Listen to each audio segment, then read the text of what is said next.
休想！胜利，我们必须守住。没有魂戒，就不能。战魂锤，锤鸣，微微，昊天。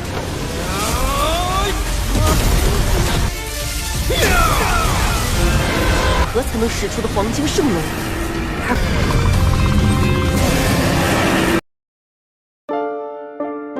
Di episode sebelumnya setelah kemunculan putra mahkota Su Tianran, turnamen kontinental akhirnya dimulai. Tim yang pertama kali tampil adalah Akademi Teknik Kekaisaran Sun Mun melawan Sekte Pembunuh Naga, di mana Meng Hongchen yang merupakan perwakilan dari Akademi Teknik Kekaisaran Sun Mun tampil memukau dan berhasil mengalahkan orang-orang dari Sekte Pembunuh Naga. Dengan demikian Akademi Teknik Kekaisaran Sun Mun dinyatakan lolos ke babak selanjutnya. Lanjut cerita di hari pertama. Total tim yang tampil sebanyak 20 tim. Setelah putaran pertama selesai, di malam harinya, Zhang Lexuan datang menemui Huo Yuhao dan menanyakan bagaimana pendapat Huo Yuhao setelah menonton pertarungan hari ini. Huo Yuhao tertawa getir dan menjawab kalau turnamen kali ini tidak akan mudah. Zhang Lexuan menghela nafas sembari mengatakan kalau kebanggaan dan kemuliaan Shrek sepertinya akan berakhir di turnamen kali ini. Zhang Lexuan juga berpendapat kalau Penatua Xuan seharusnya tidak membiarkan Yu Hao dan yang lainnya bersaing mewakili Sekte Tang.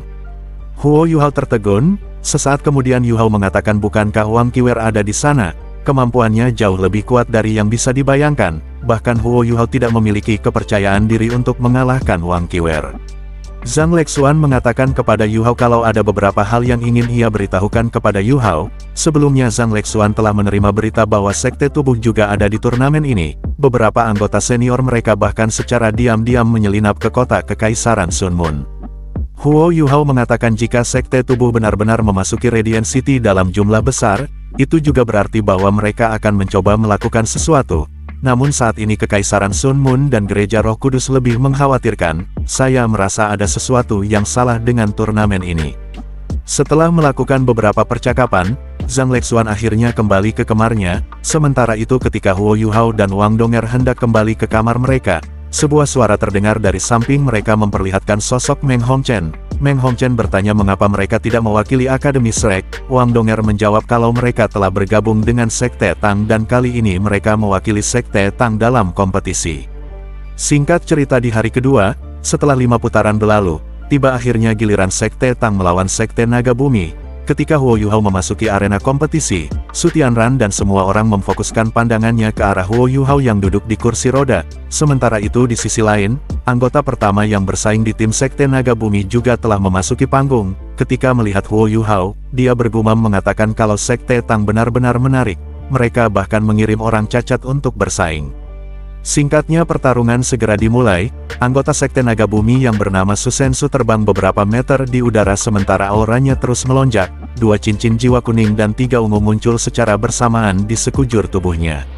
Teknik jiwa pertama Su Sensu segera dirilis saat dia melesat ke arah Huo Yuhao. Melihat Su Sensu melepaskan serangannya, cahaya oranye perlahan menyala memperlihatkan sosok putri salju yang muncul di depan Yu Hao dan dengan cepat membekukan Su Sensu.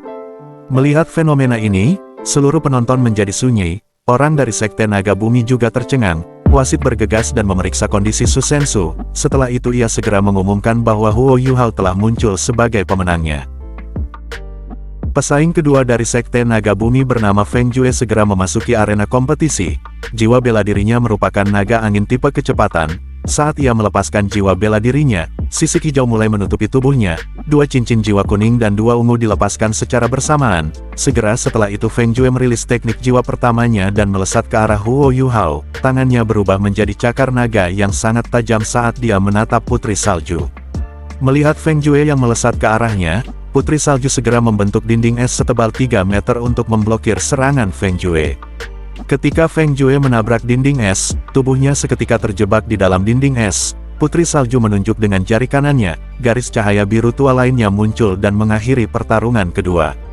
2 anggota Sekte Naga Bumi telah dikalahkan. Anggota ketiga dari Sekte Naga Bumi juga tidak bertahan lebih lama dari 2 anggota lainnya.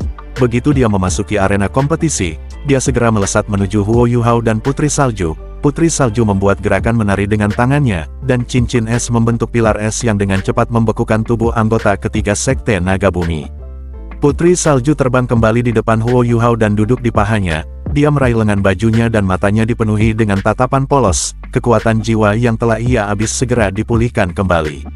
4 anggota Sekte Naga Bumi lainnya tidak bisa lagi duduk diam. Setelah 3 anggota mereka dibekukan oleh Putri Salju, anggota keempat yang bernama Nan Qiuqiu dari Sekte Naga Bumi segera berjalan ke panggung dengan ekspresi serius. Ketika di atas panggung, Nan Qiuqiu segera memperkenalkan dirinya dan memandang Putri Salju di pelukan Huo Yuhao. Nan Qiuqiu bergumam mengatakan, "Aku tahu bahwa dia adalah kemampuan jiwa bela dirimu, oleh karena itu saya tidak akan menunjukkan belas kasihan seperti rekan-rekan saya." Sementara itu di podium utama, Su Tianran menoleh ke Juzi dan bertanya bahwa orang ini seharusnya adalah Kapten Sekte Naga Bumi. Juzi mengangguk menjawab dengan hormat mengatakan, dia dipanggil Nan Qiuqiu sekaligus Kapten dari Sekte Naga Bumi. Nan Qiuqiu masih salah satu anggota sekte mereka yang paling kuat. Su Tianran lanjut bertanya kepada Juzi siapa yang akan memenangkan di putaran ini. Juzi tertegun kemudian menggelengkan kepalanya dan menjawab dia tidak tahu. Sementara itu Jing Hongchen yang duduk di sebelah Juzi berbicara mengatakan kalau mereka tidak boleh membiarkan Yu Hao kembali. Setelah kompetisi selesai, Jing Hongchen berencana untuk melenyapkan Huo Yuhao. Su Tianran menatap Jing Hongchen dan bertanya mengapa dia begitu tertarik kepada Huo Yuhao.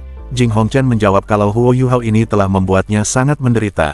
Selain itu Yu Hao sangat berbakat, dia tahu bagaimana menganalisis situasi dan memanfaatkan sumber daya yang terbatas. Jing Hongchen juga mengatakan bahwa sebelumnya dia mendapatkan informasi dari cucunya kalau Yu Hao kali ini tidak bersaing atas nama Akademi Shrek tetapi atas nama Sekte Tang.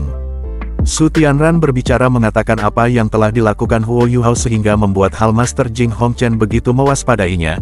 Jika seseorang yang begitu mudah bisa menakut-nakuti Hallmaster, Yu Hao pastilah sangat luar biasa dalam beberapa hal. Jing Hongchen menjelaskan bahwa Huo Yuhao adalah juara bertahan dari tim Akademi Shrek di turnamen sebelumnya. Pada saat itu Yu Hao bahkan hanya memiliki 2 cincin jiwa namun mampu bersaing dengan rekan satu timnya. Selain itu Yu Hao bahkan memiliki jiwa bela diri kembar mata roh dan es tertinggi dan sangat langka. Selanjutnya dalam perjalanan kembali ke Akademi Shrek, Yu Hao bahkan bisa lolos dari pengejaran senior Long Xiaoyao sang naga suci ke-8. Mendengar penjelasan dari Hallmaster Jing Hongchen, Su Tianran dibuat tercengang. Dia tidak percaya dengan kultivasi Yu Hao, dia sebenarnya dapat lolos dari Douluo naga ke-8 Long Xiaoyao. Di samping Su Tianran, terlihat sosok berpakaian serba hitam berbicara mengatakan, jadi ini yang bertaruh dengan paman Long Xiaoyao. Su Tianran bertanya kepada orang misterius itu apakah dia mengenal Huo Yuhao. Orang misterius yang berpakaian hitam hanya mendengus dan menganggukkan kepalanya kepada Su Tianran. Sementara itu di arena kompetisi, Nan Qiuqiu melepaskan jiwa bela dirinya, 2 cincin kuning, 2 ungu, dan 1 cincin jiwa hitam muncul secara bersamaan. Kristal merah muda muncul di dahinya ketika dia melepaskan jiwa bela dirinya, sisik naga merah muda mulai tumbuh dari ujung jarinya. Nan Qiuqiu menunjuk ke arah Huo Yuhao, teknik jiwa pertamanya dilepaskan dan sinar cahaya merah muda melesat ke arah Yu Hao. Huo Yuhao mengangkat tangan kanannya yang telah dilapisi kristal es dan memblokir serangan Nan Qiuqiu. Ketika sinar merah muda bersentuhan dengan ultimate es Huo Yuhao, es di tangan Yu Hao seketika meleleh. Setelah menganalisis, Huo Yuhao menyimpulkan kalau kemampuan Nan Qiuqiu ini merupakan tipe kemampuan pemusnahan, kekuatan yang bisa menghancurkan semua tipe lainnya. Senyum dingin melintas di wajah Nan Qiuqiu setelah melihat keterkejutan di mata Yu Hao. Nan Qiuqiu sekali lagi melepaskan cahaya pemusnahnya yang mengarah kepada Putri Salju namun dengan cepat dihindari. Huo Yuhao mendorong kursi rodanya menuju Nan Qiuqiu. Pada saat yang sama mata rohnya mulai bersinar. Cahaya keemasan langsung menghantam Nan Qiuqiu membuatnya merasa pusing. Namun sebagai Kapten Sekte Naga Bumi, Nan Qiuqiu bukanlah orang yang mudah menyerah. Setelah dia kehilangan konsentrasi sesaat, dia dengan cepat tersadar kembali. Keterampilan jiwa ketiganya dirilis. Tubuhnya perlahan melayang-melayang di udara. Raungan naga yang tajam muncul dari sekeliling tubuhnya sementara bola cahaya merah muda mulai berkumpul di jarinya yang pada akhirnya dilepaskan ke arah Huo Yuhao. Huo Yuhao mengeluarkan keterampilan ketiga Putri Salju. Sinar cahaya berwarna biru tua berubah menjadi pedang es yang dengan cepat memotong serangan Nan Qiuqiu. Putri Salju memegang pedang es yang penuh dengan aura dingin dan sekali lagi melepaskan serangan ganas sehingga membekukan Nan Qiuqiu. Sebelumnya Nan Qiuqiu dan Yu Hao melakukan taruhan, di mana jika Yu Hao kalah, maka Yu Hao harus meninggalkan Sekte Tang dan bergabung dengan Sekte Naga Bumi. Sebaliknya jika Nan Qiuqiu yang kalah, maka Nan Qiuqiu berjanji bahwa dia akan bergabung dengan Sekte Tang. Setelah kekalahan Nan Qiuqiu, Huo Yuhao tersenyum padanya sembari mengatakan bahwa Nan Qiuqiu harus menepati kesepakatan. Yu Hao juga menambahkan jika Nan Qiuqiu bergabung dengan Sekte Tang dan mempelajari teknik rahasia Sekte Tang, Yu Hao dapat menjamin kekuatan pemusnahan Nan Qiuqiu akan meningkat pesat. Singkatnya, anggota kelima dari Sekte Naga Bumi memasuki arena kompetisi. Peserta kelima mengatakan kalau dia akan membunuh Huo Yuhao. Dia melangkah maju dan akan menyerang Yu Hao tetapi wasit menghalanginya. Wasit mengatakan kalau putaran belum dimulai. Peserta kelima dari Sekte Naga Bumi tampaknya tidak mendengarkan wasit, sebaliknya ia menyerang wasit dengan skill jiwa. Wasit dengan dingin mengatakan, menyerang wasit adalah pelanggaran aturan kompetisi, oleh karena itu peserta kelima dari Sekte Naga Bumi segera didiskualifikasi. Anggota keenam dari Sekte Naga Bumi memasuki arena kompetisi. Segera setelah wasit memulai pertarungan, dia tanpa ragu bergegas menuju Huo Yuhao. Sementara itu dengan deteksi spiritual dan kemampuan sejati Putri Salju, Huo Yuhao dengan mudah mengalahkan anggota keenam dari Sekte Naga Bumi. Setelah mengalahkan 6 orang dari Sekte Naga Bumi, anggota ketujuh sekaligus peserta terakhir dari Sekte Naga Bumi yang bernama Xiao Ye memasuki arena kompetisi. Setelah wasit memulai pertarungan, Xiao Ye melepaskan jiwa bela dirinya dan berlari menuju Huo Yuhao. Xiao Ye merupakan Raja Roh yang memiliki 5 cincin jiwa, 2 kuning, 2 ungu, dan 1 hitam. Jiwa bela diri Xiao Ye adalah Dragon Malam. Ketika dia berjarak 50 meter dari Huo Yuhao, dia tiba-tiba berhenti dan melepaskan lapisan cahaya hitam yang dengan cepat menutupi seluruh arena. Xiao Ye merupakan Master Jiwa tipe kontrol. Seorang Master Jiwa tipe kontrol biasanya jauh lebih sulit dikalahkan daripada seorang Master Jiwa tipe serangan. Namun jiwa bela diri Huo Yuhao adalah mata roh, meskipun seluruh arena tertutupi kegelapan. Dengan deteksi spiritual Huo Yuhao, dia masih dapat melihat segalanya. Trik apapun yang dikeluarkan Xiao Ye dapat dengan mudah dihadapi Huo Yuhao. Serangan demi serangan dikeluarkan Xiao Ye dan pada akhirnya Huo Yuhao sekali lagi muncul sebagai pemenang setelah mengalahkan Xiao Ye. Melihat ini, Nan Qiuqiu berdiri sembari mengatakan kalau kemungkinan Yu Hao menggunakan beberapa metode ilegal untuk mengalahkan Xiao Ye. Xiao Ye adalah Master Jiwa tipe kontrol utama pasukan Sekte Naga Bumi. Dalam hal kultivasi, dia hanya sedikit lebih lemah dari Nan Qiuqiu.